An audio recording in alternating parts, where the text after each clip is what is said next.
Convex hull. So before we start this section for convex hull, let's go back and review a description of what convex means.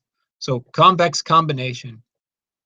So you can have some scalar applied to 2 points, P1 and two distinct points, P1 and P2, that create P3 that fall along that line. So that's our definition for convex combination. Now the hull you can think of as an envelope or this surface area after you've taken the combination of points. So let's keep that in mind as we explore what a convex hull is. Terminology. Points. CHQ is a small, given a set of Q points, CHQ is the smallest convex polygon P for which each point in Q is either on the boundary of P or in its interior. So again, the point of the convex hull is to minimize this surface area while still, and I say surface just because we're generally dealing with XY coordinates. But again, if you extend to higher definition, surface is not a limiting term. So given a set of points in P, here we have P1 through P8. And if you wanted to find the smallest convex hull that enveloped each of these, that is what this goal is. So what here again, P1 through P8 are all elements in Q. Hull, as you go around each point, your goal is to minimize the distance that you have to cover. So this may sound a bit like the traveling salesman problem, which it could be, only it doesn't have the definition on which points has to come in order, simply that once starting at a point, you'll evaluate its distance. Also, you'll evaluate the cross product. Here, you'll evaluate the cross product and get this area. Once you have the area, you have a quantifiable measure as to which of these will give you the shortest path while still covering the other ones. So here, this points out that P3 and P5 are not on the boundary condition, so they are not part of the convex hull. So if you had to write this, the convex hull is always a subset of Q. Another requirement for the convex hull is that you need at least 3 points. So you would use a simple method like triangulation to come up with your convex hull. But again, you don't want to limit yourself to think in terms of only one geometric object. Looking at these in terms of polygons is probably the most flexible because it allows you to have obviously a varied series of edges to come up with this minimal envelope, but still cover every point that you originally given in Q. If you were to connect every point instead of just the edges, and you looked at the total surface area covered, it would not be the minimum, in which it could never be, because you're doing redundant lines. If you were to connect P4 to P5 and then P5 to P3, you would have this additional line area, and you would not have the minimal set. So each of these, there's 2 algorithms the book uses to describe this approach to minimizing the area. But that's the goal of each of them.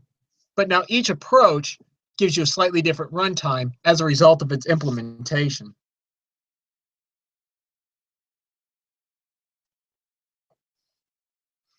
The first one is called gram scan. Now its runtime is O, n log n, and n here is the number of points, where previously on a sweeping algorithm, n is the number of segments. Here we don't know any line segments because we have to go point by point, our distance and our criteria. If you go point by point, this is a very long method, and you can see the recursion because once you're in a point, you evaluate all other points every time. So that's where the log n comes from. The final points in the convex hull are in order of counterclockwise appearance. So going back to review, counterclockwise, once you have a point and you extend out from your line segment, you're looking at the cross product to determine if it's less than 0. If it's less than 0, then you can evaluate that point and move on. This is not a trivial condition because by going in a counterclockwise order, you're hoping to land on these outer segments every time and evaluate the angles between each of them. So again, you can always evaluate the angles, even if you're not at the origin, by using this offset. And now once you've looked at that offset, you can determine if one will give you the optimal path or not. So to prove the correctness of Graham's scan, because it's a more intensive algorithm, we'll just review. If Graham's scan executes on a set of Q points, again, Q, where Q greater than or equal to 3, again, because that would be your minimum requirement. And the stack S consists from top to bottom, exactly the vertices of the convex hull in counterclockwise order. So here, Graham's scan has a bit of the recursion involved in it. It takes a method, evaluates the point at every one, determines which is counterclockwise,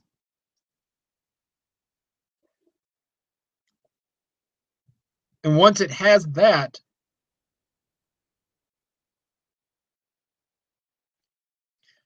then it puts it on top for the minimum distance.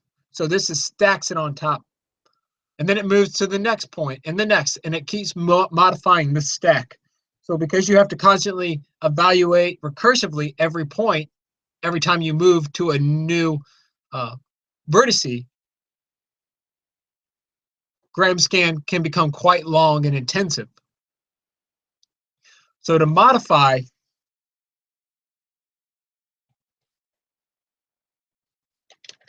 Jarvis-March was also implemented. Now, Jarvis-March is slightly different and can traditionally be thought of trying to fit a single rubber band on top of these points. So trying to fit a single rubber band, you're not going to go, that mindset won't take you here from P5 to P3 to P1. It'll simply fit the widest point, but at a minimal value. And we'll talk about some of that criteria. So in Jarvis-March, you have a runtime of NH, number of vertices in the convex hull, and again, N is the number of points. So here, in log N can be very intensive. Jarvis-March is asymptotically faster than Graham's scan because you have the number of points. You're not evaluating every point. You don't have that recursion call. Technique of package GIF wrapping. So while Graham's scan evaluated which angle gave you a cross product sign and which angle did not, Jarvis-March does not have that limitation.